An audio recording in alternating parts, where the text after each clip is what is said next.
It's barbecue time once again here on Simple, and today we are making our very classic pork barbecue. Kaya, let's start cooking!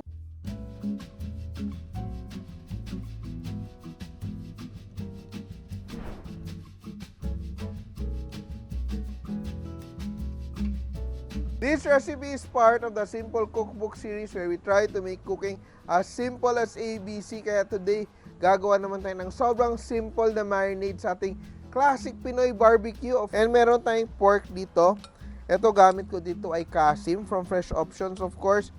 And very important dito ay may halo siyang taba, no? Because the pork fat will keep it juicy. And very simple marinade lang natin. We will use 1/2 cup of Dato Puti soy sauce. Lalagyan din natin siya ng 1/4 cup of pineapple juice, 4 tablespoons of UFC tamis anghang banana ketchup. Ito, Pinoy na Pinoy talaga to.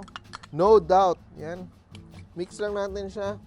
And brown sugar, 4 tablespoons as well. Yan. Brown sugar natin. Matamis-tamis. Garlic. Yan. 2 tablespoons of garlic. And cracked black pepper. Yan lang yung recipe natin. Very simple recipe. Yan. We let that soak. It's best to marinate it at least 2 hours or overnight. And of course, gagawa tayo ng ating basting liquid. Soy sauce, of course. Dato Puti soy sauce, 1/2 cup. 1/4 cup of brown sugar. Yan.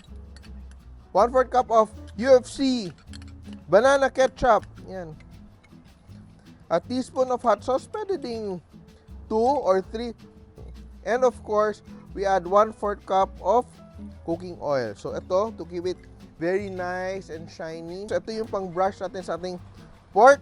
So what do we do next? Tutuhugin na natin yung ating barbecue. So we will thread the barbecue in our skewers. And very important, ibabad nyo talaga yung inyong barbecue sticks para hindi siya madaling masunog. Of course, kayang-kaya nyo na yan. Meron akong na-marinate kanina earlier. And we add our pork. Yan. 4 to 5 pieces of pork. Yan. So you cut it into pieces, of course. So meron ako ditong aking mga pieces of barbecue ready for grilling. Yan. So dapat yung uling mo, not too much kasi madali lang tumaluto. And you don't want it to burn, no? And we grill our pork. Cook it for around 3 minutes and babalik rin na natin yung ating pork. And babalik rin natin yung ating pork. Isa-isa. Yan. Look at that. Hindi pa siya luto but it's getting there. So para hindi mag-dry, we brush our barbecue. And ingatan mo to at this point kasi in case na lumihab siya, naka-standby na yung inyong spray. Yan. Kasi may oil, remember, may oil. Then after that, after cooking babalik na rin na natin yung ating pork barbecue. Yan. And we will baste again. Look at that, no? Baste for the last time. Yan. And tatabi na natin yung ating pork barbecue. Yan. Pwede na tayo magbenta, of course. Here, look at that. Ating pork barbecue. Yung basting liquid natin, even as a plato, we can use that here.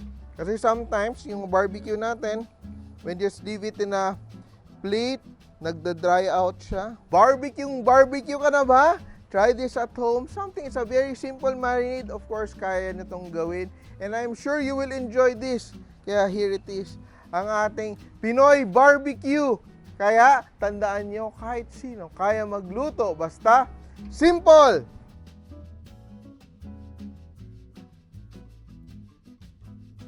Simple.ph. Living made simple.